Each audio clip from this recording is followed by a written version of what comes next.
Oh, God! That was... No! I am not about to start the episode sounding like a fucking shrieking bird. Jesus Christ. Hello, everyone! I'm the Mighty Blues, and welcome back to Xenoblade Chronicles. Last time... Don't mind... Hold on, Charlotte. Don't... There we go. Anyways, last time, we actually begun exploring the Ether Mine. And, we did that after trying to attempt to rescue Juju from a new-faced Mechon. However, that didn't go so well. So we made it to Colony 6, started exploring the Ether Mine, and, you may be wondering, why are we back at Colony 9 if we're trying to rescue Juju? Well, you may have noticed a man who looks like he is about to shit himself, is walking past us with a side quest. After beating the two bosses over on Spiral Valley in the Bionis Leg, this quest opens up. So let's talk to Kenny. The crowd by the residential district bridge has thinned lately. The mysterious light at which they used to gaze has vanished. But the question is, do you know why? Could you go into more detail? I can see you know little, but I won't reveal why. You should investigate it yourself. It does sound like a really interesting mystery. Well said, boy. You have great potential.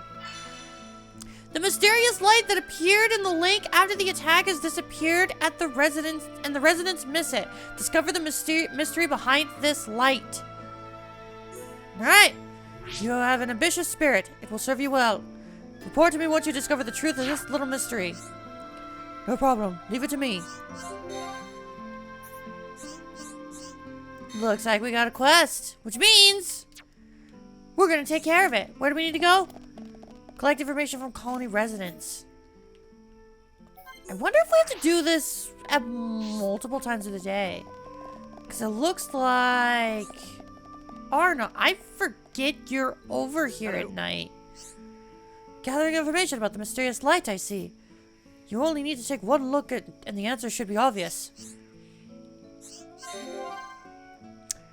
Interesting! I didn't remember that we get affinity for every piece of dialogue on this. This is nice. Especially because Charlotte does need to boost affinity with the rest of the party. I'm down for this. You still don't know? Well, I'll be. How can you still not get it? Well, it won't do you any good if I just tell you the answer. How about I point you in the right direction? You should talk to a little girl in the residential district. She's only around during the day that... Yup! Welcome to Xenoblade Chronicles. You're gonna need to shift the time a lot. Come back and see me after you've spoken to her. Alright. Time to play everyone's favorite game. Change the clock! Where is she exactly? Who cares? You know me. If I can fast travel, I'm gonna fast travel. Is this Nairine, actually? Oh, it's Nairine! Wow, I played this game way too much. I actually know where NPCs are. I have played this game too many times. Huh? You need to talk to me. Oh, the mysterious light. I wanted to see it too, but my mom said I couldn't go. Too bad it's gone now, but I think my dad knows more about it. I seriously thought for a second that the red exclamation point was for the quest that we're doing. No, that's for another side quest we accepted a long time ago that we still can't do because we don't have a second female party member. And actually, I want to check the affinity chart on something.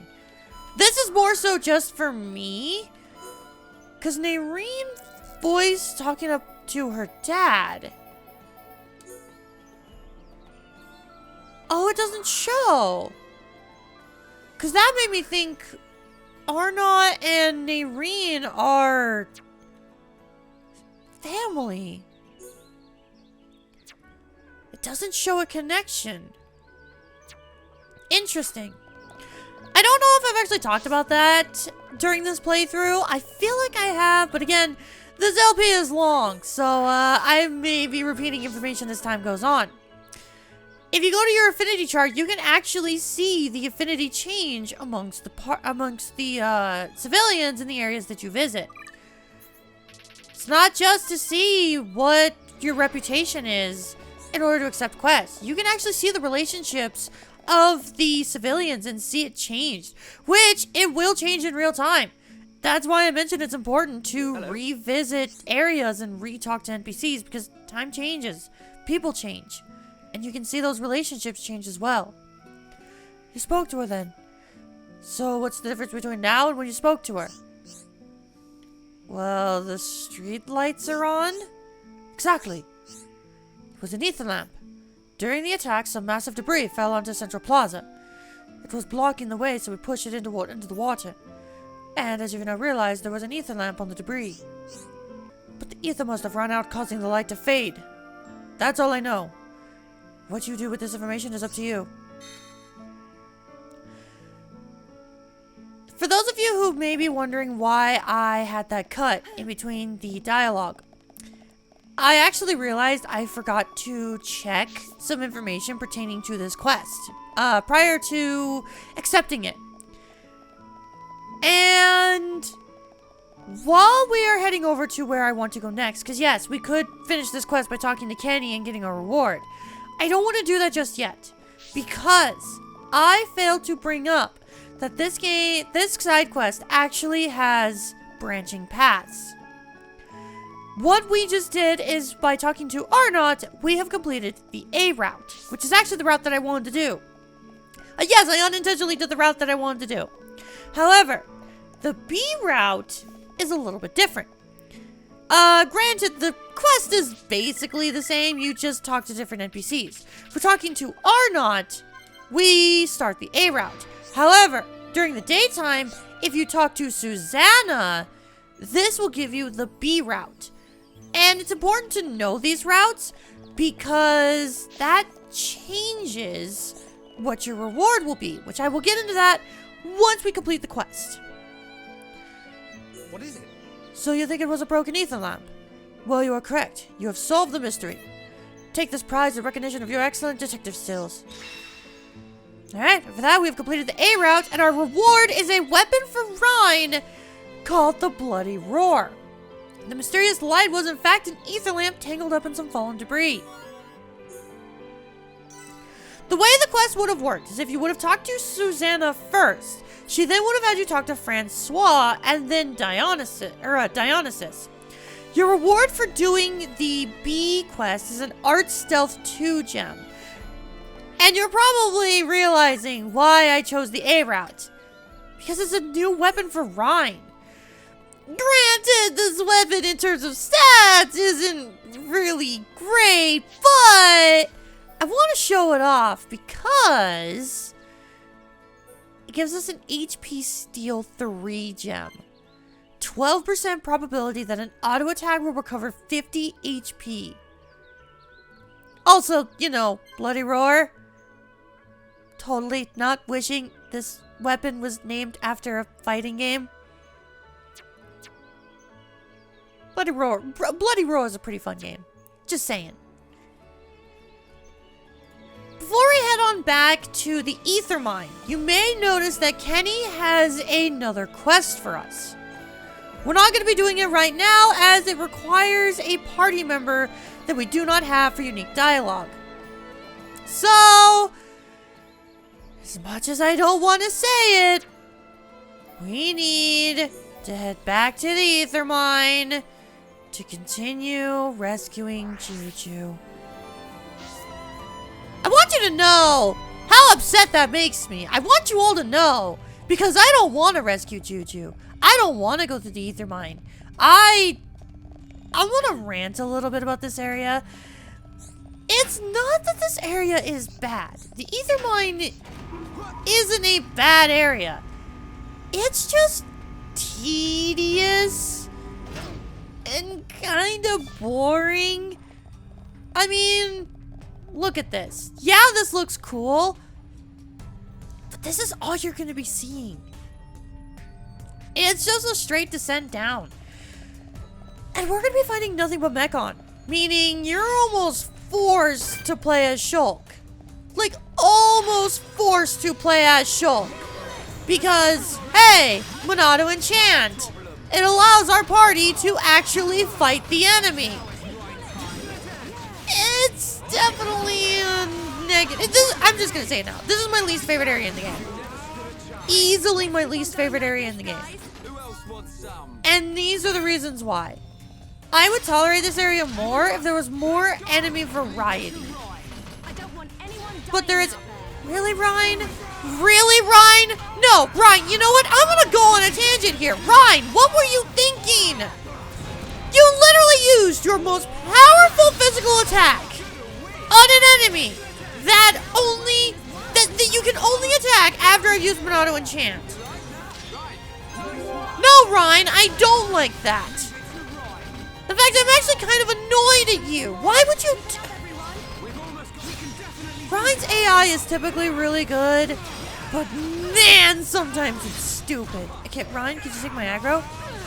Come on, Ryan. Yeah, you can still do normal attacks. Your buff hasn't worn out. Oh, ha ha ha! What a bunch of jokers. Gee, I wonder who the biggest joker is, Ryan! Who's the biggest joker, Ryan?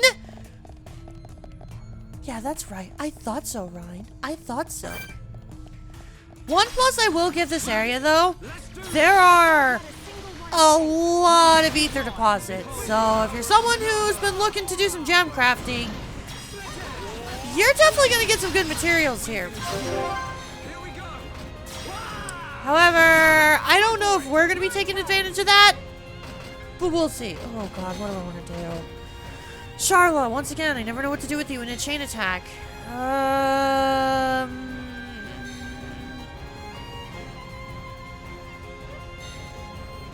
Yeah. Yeah. Ryan, just do maximum damage. I really don't feel like I needed to set up Topple. Never mind, he did it anyways. Good job, Ryan. For a second. Wait, we had a great team. Those Mechon drop ether cylinders? I never noticed that detail. That makes a lot of sense that those two Mechon specifically would drop ether crystals or ether cylinders, as they're probably mining ether materials. But the real question is, why would they convert it into cylinders? I guess maybe because they're mechanical, and so therefore they would just convert it automatically in order to use it as like a fuel source. Or maybe they're trying to do their own gem crafting. I doubt it, but that would be funny. I don't think those other two Mechon are gonna show up, but figured I'd set it up anyways.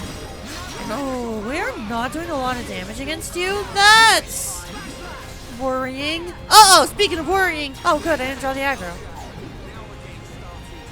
What's moving me? Oh, that's moving me.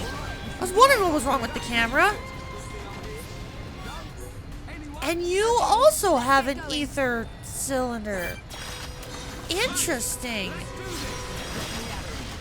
You know, I'm learning more about the lore of this area, and I kind of like that, considering the fact that it's an interesting talking point, because again, this area is kind of boring. I may be cutting up quite a bit of exploration in this area because it's just not interesting. Hey, you want to know another reason why I don't like the ether mine? You want to know another reason? Actually, I was not supposed to go that far. Want to backtrack. Yeah, those propellers. They suck. They're really slow. They're annoying. And you have to wait for them. Just another reason why I don't like the ether mine. But I want to head on over here as... Oh, this was actually where I was supposed to go. I may... No, I don't want to backtrack. I don't think there's anything of importance over there other than maybe not ether deposits, item orbs. Oh, there's probably item orbs over there. There might also be unique monsters. Shit. Oh, every time I want to just blaze through an area, I'm like, wait, what if I'm missing something? God damn, I'll be right back.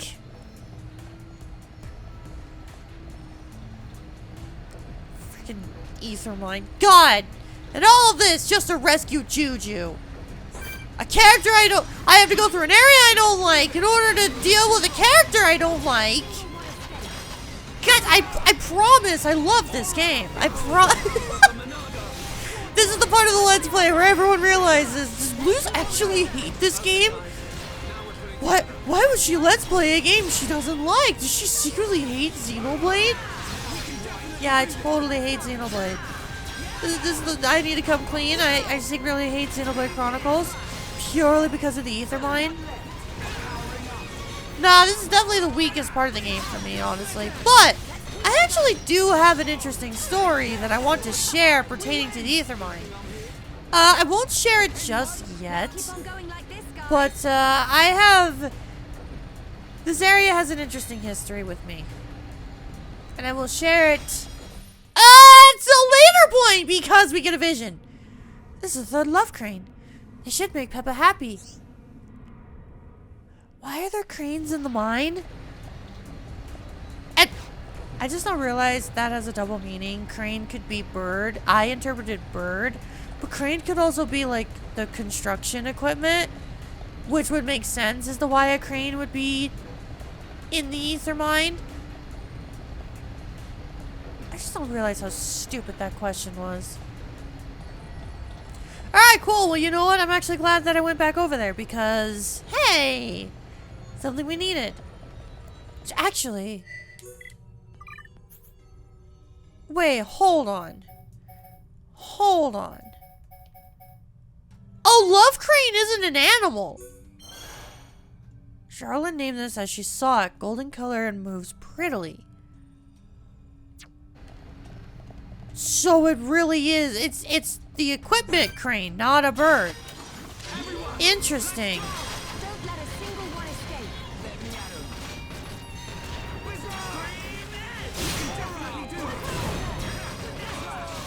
Alright, you know what? Maximum damage. Maximum damage, baby!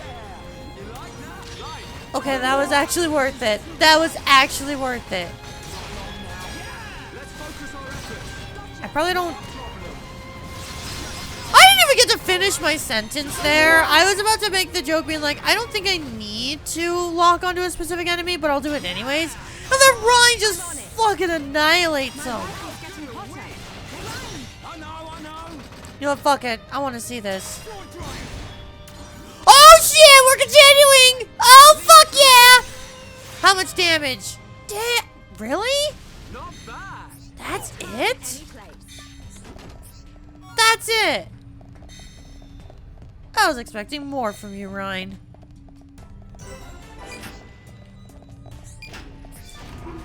You know, there are a lot of times that I forget that this game was translated and localized by a non-American team for the Western release. Because I just looked at the text for personnel, and I'm like, ha! That's not how you spell it!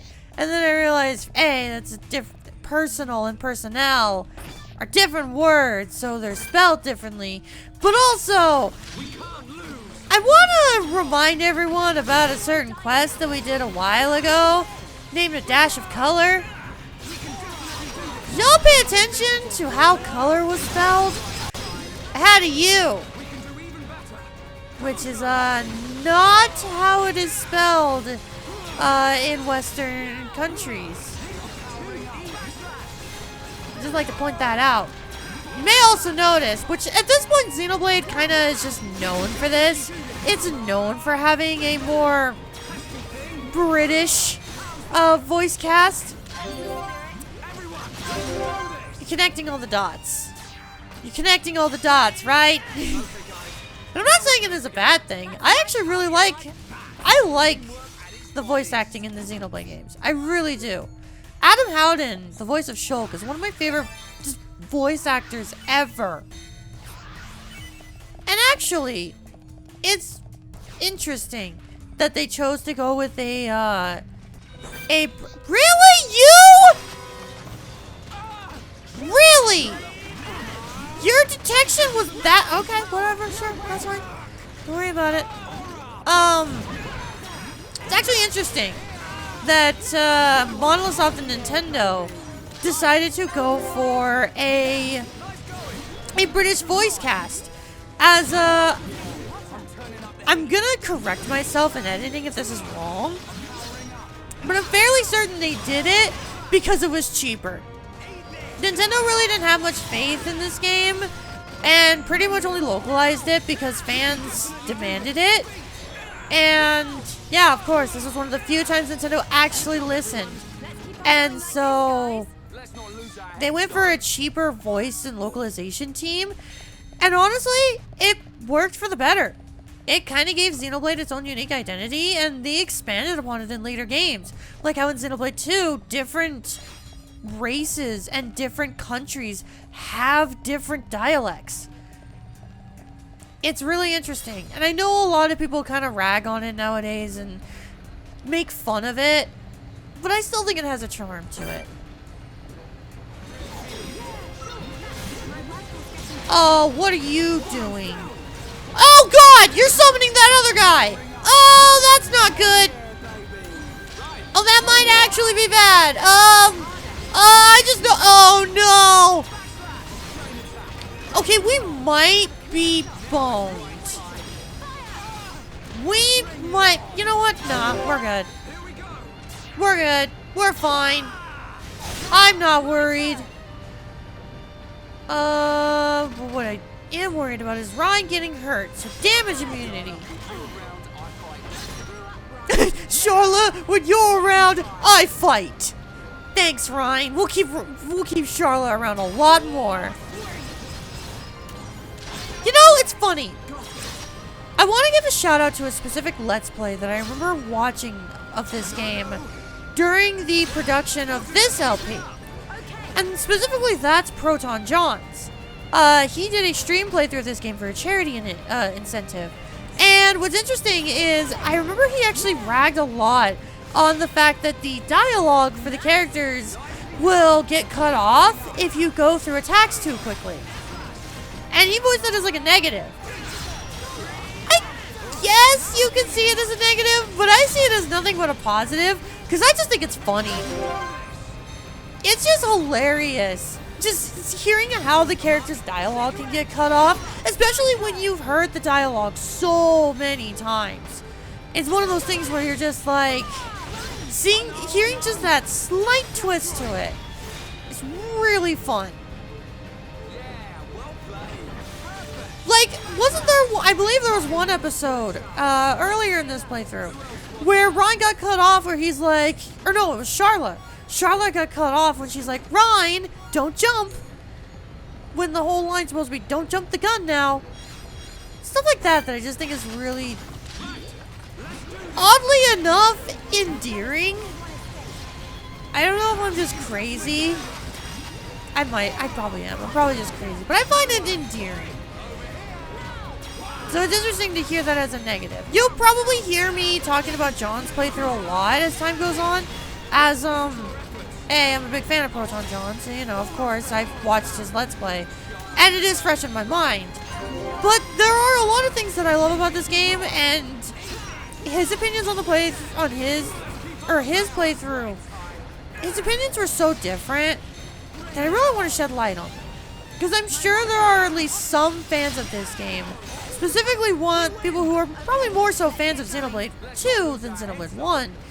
You may agree with those opinions. And I feel like by expressing those different opinions, your voice might feel a bit more heard.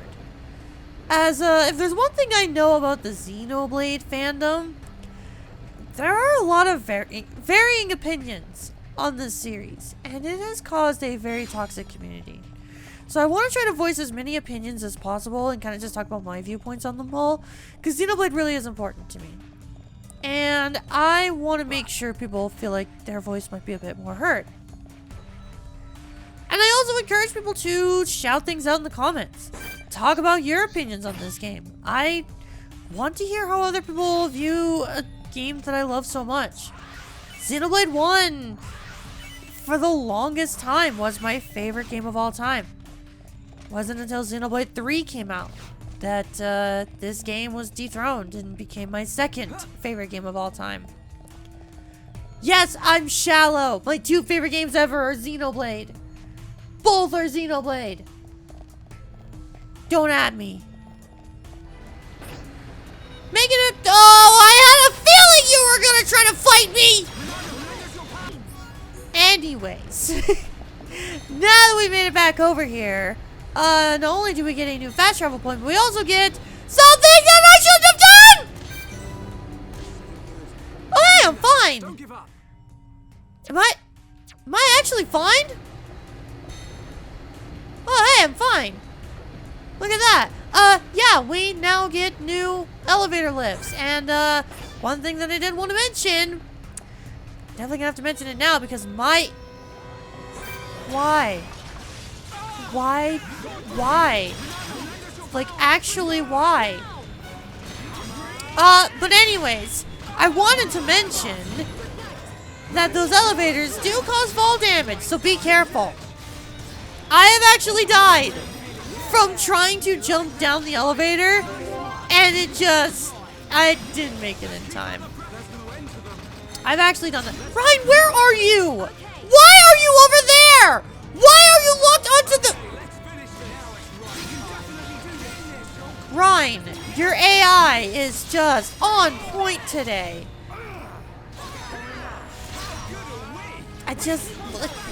Why? Ryan, why?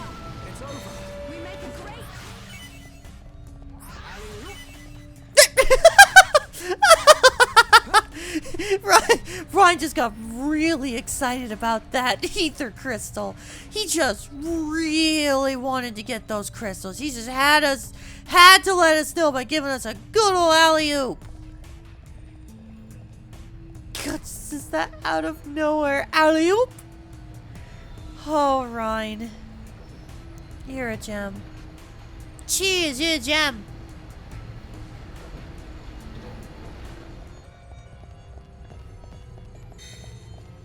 Alright, I want to make it over to this side area.